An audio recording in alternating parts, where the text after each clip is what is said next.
네, 그러면 이번 시간에는 제2장 교육공학의 기초 중에서 그 학습 이론에 대해서 더 알아보는 시간을 갖도록 하겠습니다.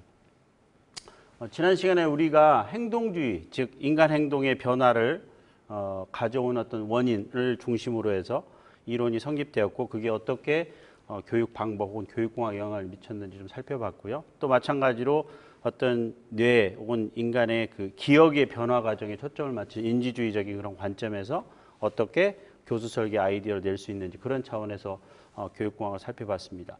이번 시간에는 그 마지막으로 이제 구성주의적인 관점에서도 어떤 학습 현상과 교육 현상에 대해서 지금 현재 이루어지는 많은 교육에 영향을 주고 있는데 그 부분을 좀 같이 살펴보는 시간을 갖도록 하겠습니다. 먼저 제가 이 구성주의적인 여러 가지 지금 현재 다양한 이론들이 나와 있지만 특별히 여러분들한테 지금 아주 간단한 최근에 우리가 학교 교육에서 교과를 중심으로 해서 많은 교육이 또 이루어지지만 여기 여러분들이 보는 자료에 보면은 글씨가 좀 작아서 그렇지만 여기 보면은 활동이라는 그 단어가 여기 이렇게 있습니다. 활동일 그래가지고 그래서 최근에 우리 그 다문화 사회가 이렇게 들어가면서 문화 다양성, 문화에 대한 이해 이런 것들을 강조하고 있는데 학교 현장에서 지금 문화 다양성을 가르치기 위한 교환이 이렇게 준비되어 있습니다.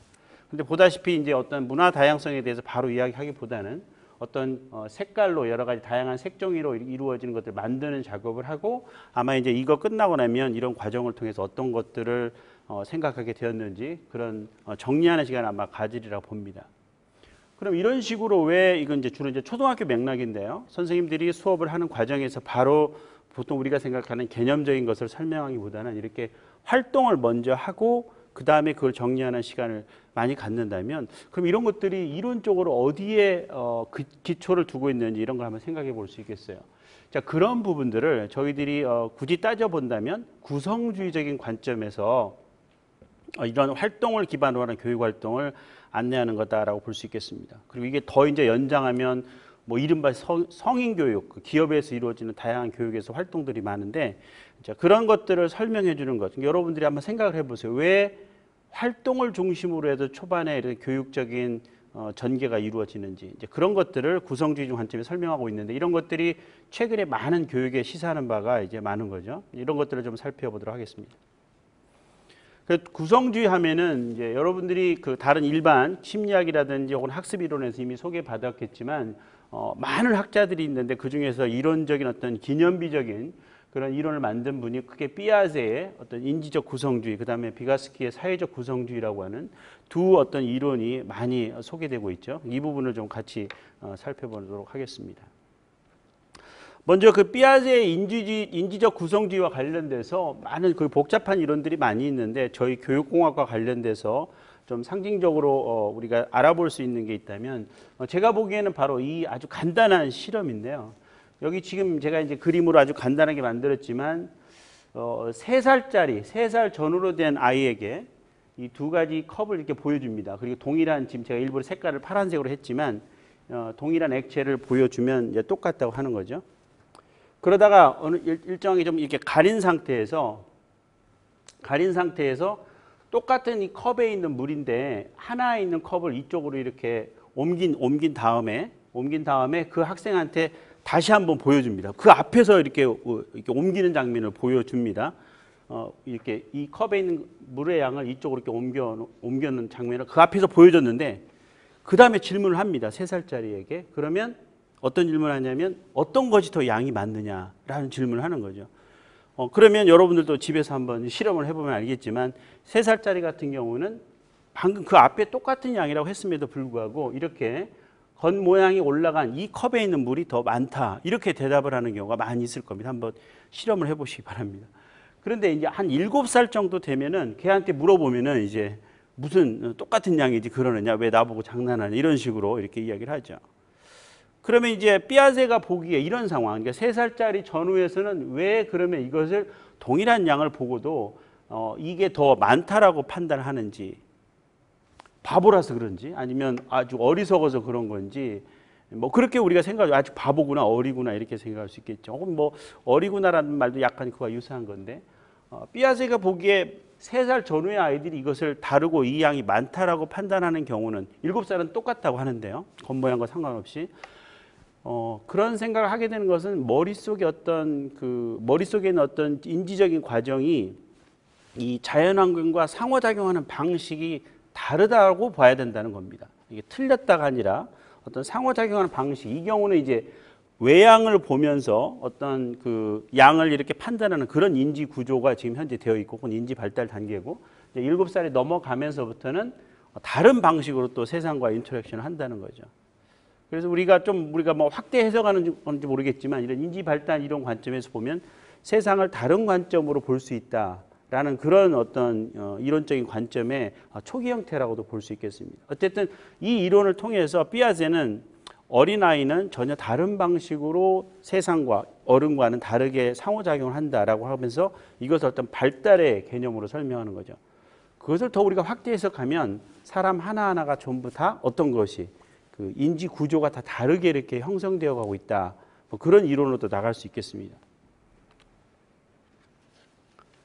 자, 그러면서 이 사람이 우리들한테 제시하는 그 아주 중요한 용어들이 있는데, 여러분들이 잘 알고 있는 인텔리전스, 지능이라는 개념이 있죠. 그 다음에 우리가 지금 knowledge, 지식이라고 보통 하는 그 지식이라는 용어가 있고, 또 이렇게 지금 ing 형태를 써가지고 알아가는 것, knowing이라는 말을 했는데, 기본적으로 지금 지능, 지식, knowing 이런 것들은 우리가 보기에는 좀 다르지만, 이런 인지이론과 관점에서 보면은 사람의 머릿속에 뭔가 이렇게 세상과의 인터랙션한 어떤 대상이라고 보고 거의 동일한 거라고 보는 겁니다. 여기 보시면 개인과 환경이 상호작용하면서 변화해 나가는 것, 그런 차원에서 설명하는 거고요. 그 다음에 가장 중요한 것은 불변한 게 아니다. 계속해서 이렇게 머리 안에서 변화되어 가는 과정이다. 그러니까 우리가 지금 이야기는 구성하는 그런 관점이다라는 것을 보다 더 강력하게 보여주는 겁니다.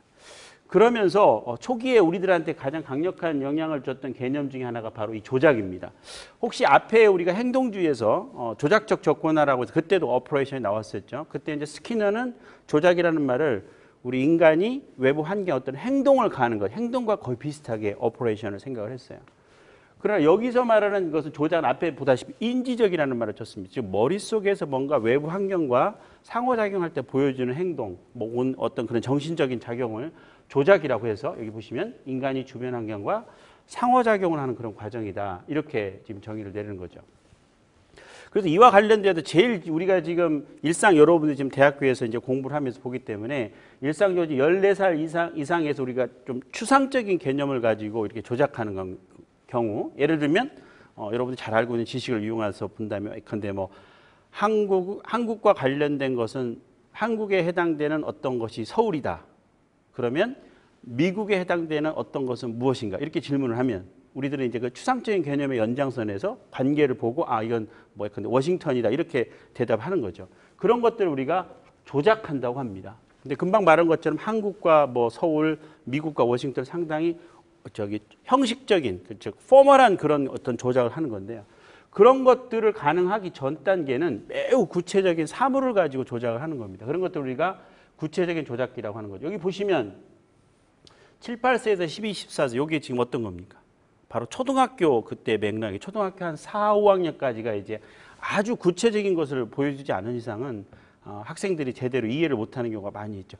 아까 그래서 우리가 그 활동을 중심으로 해서 해야 된다라고 하는 교환을 봤었을 때 바로 이것과 지금 연결되는 거라 볼 수 있겠습니다. 그런데 흥미로운 것은 심지어 대학생들이나 성인들도 마찬가지로 어떤 수업을 할 때 추상적인 것만 가지고 이해를 잘 못하는 경우가 많이 있어요. 그래서 구체적으로 활동해보고 그룹으로 뭔가 이렇게 여러 가지 조작을 해보고 그 다음에 어떤 개념을 이해하는 경우가 많이 있죠. 예를 들어서 뭐 리더십이다, 코칭이다 이런 것들도 전부 다 직접 자기가 해보면서 그 개념을 이해해야 된다 이런 말들을 많이 하죠. 그러니까 반드시 꼭 어린아이만 이렇게 하는 것은 아닌 것을 우리가 알 수 있습니다.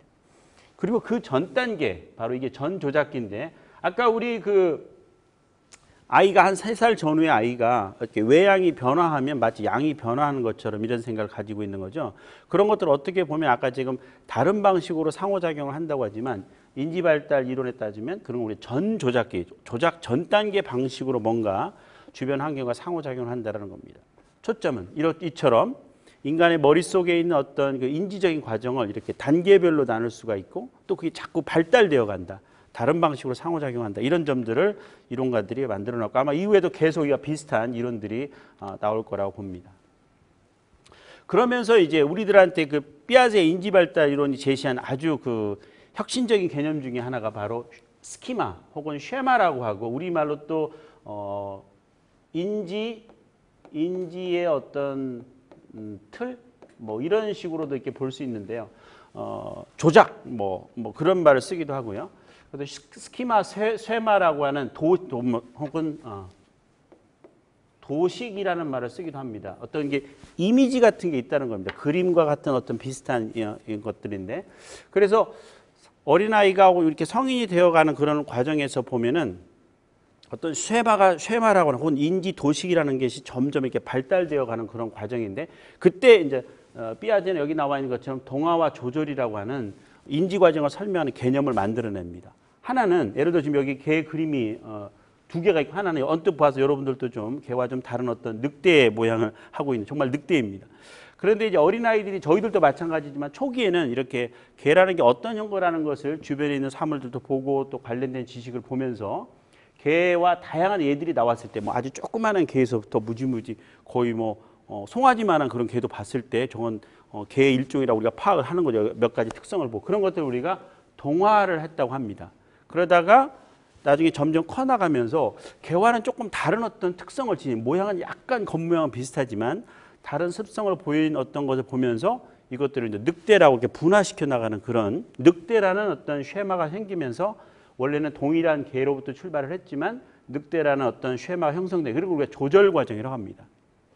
그래서 많은 주변의 현상들이 나타날 때 우리가 가지고 있는 쉐마를 가지고 주변에 있는 사물들을 동화시키거나 혹은 다른 스키마를 만드는 조절의 과정을 거치는 이런 동화와 조절을 계속 거치는 과정을 우리가 평형화라는 말을 또 쓰기도 하죠. 그래서 인지는 계속해서 이런 평형화 과정을 거친다 이런 말들을 하기도 합니다. 이런 식으로 이제 복잡한 인지 과정을 설명을 시도한 거죠.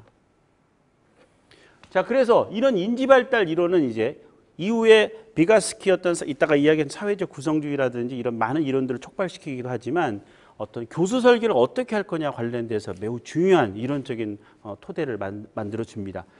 무엇보다도 일단 우리가 지금 교육공학에서 다루고 있는 많은 부분들이 중등학교도 있지만 초등학교도 아주 중요한 교육적인 시점이죠. 뭐 대학의 성인교육도 마찬가지지만 이때 학습자들이 참여할 수 있는 그런 다양한 활동들을 여러 가지 방식으로 설계를 해야 된다라는 거죠. 그래서 아까 우리 그 문화 다양성의 예를 보여줬지만 거기서 문화 다양성을 이해하기 위한 여러 가지 활동들을 하게 되는데 그런 부분들을 우리가 설계할 필요가 있다. 그리고 이것은 제가 아까 말씀드린 것처럼 지금 현재에 와서는 반드시 초등학교뿐만 아니라 일반 중고등학교, 뭐 대학교, 심지어 기업에서 다양한 교육 활동을 할 때도 마찬가지로 어떤 이해를 하기 위해서는 좀 활동을 하고 그 활동을 정리한 어떤 개념적인 학습으로 넘어가야 된다. 그런 이론하고도 좀 연결이 될 수 있겠습니다. 같은 맥락으로 좀 보시면 되겠고요.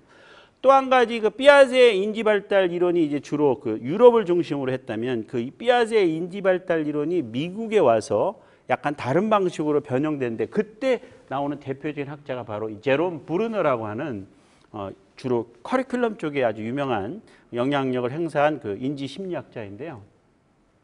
이분이 여러분들이 잘 알고 있는 교육 과정에서 공부한 이 스파이럴 커리큘럼이라고 이렇게 그림으로 이렇게 많이 표시되는데, 그러니까 동일한 주제라 하더라도 이것을 학습자가 이해되는 수준으로만 가르친다면, 예컨대 초등학교 학생들 꼬맹이한테도 지구의 자전과 공전을 가르칠 수 있다는 겁니다. 반드시 꼭 중학교 때만 가르칠 수 있는 게 아니고, 근데 걔가 그 꼬마애가 알아들을 수 있을 방식으로 가르쳐야 된다는 거죠. 그러다가 나이가 점점 들면 조금 더 이제 복잡하고 추상적인 개념으로 갈 수 있는데, 이런 것들의 아이디어가 실은 피아제의 인지 발달 이론의 베이스를 좀 두고 있습니다. 그러면서 이분이 만들어낸 게 바로 우리가 지식을 표상화할 때는 결과적으로 어떤 경험을 통해서 자기가 구체적인 경험, 아까 활동 같은 거죠. 그런 걸 통해서 표상화를 한다. 그래서 inactive representation이라는 말을 쓰고요. 머릿속에 있는 지식이 경험을 통해서 머릿속에 지식이 되는 상황이고, 또 하나는 여기 이제 우리 그 교육공학에서 아주 중요한 의미가 있는데요. 이게 직접 경험을 하면 좋지만 그렇게 하기가 상당히 어렵죠. 근데 뭐 화산을 직접 경험한다. 그러면 직접 가서 보고 그와 관련돼서 다양한 실험을 해야 되는데 하기 어려우니까 대신 시각적으로, 즉 시각적으로 어떤 다양한 매체를 이용해서 시각적으로 하면서 레프레젠테이션, 즉 지식을 표상하는 과정을 도와주고, 마지막으로 이제 우리가 지금 여러분들이 많은 교과서가 다루고 있는 게 바로 언어죠. 그 언어적인 인지 과정은 이제 그 뒷부분에 있는 겁니다. 중요한 건 이겁니다. 교육공학에서 지금 우리가 노리고 있는 많은 것 중에 하나가 바로 이 세 가지가 어떻게 같이 이렇게 이루어지는 것이 최적의 학습 환경이라는 거죠. 주로 지금까지 우리 많은 교육이 전달 중심으로 해서 언어적인 걸 가지고 했었을 때 학습자들이 상당히 많은 어려움을 겪었죠.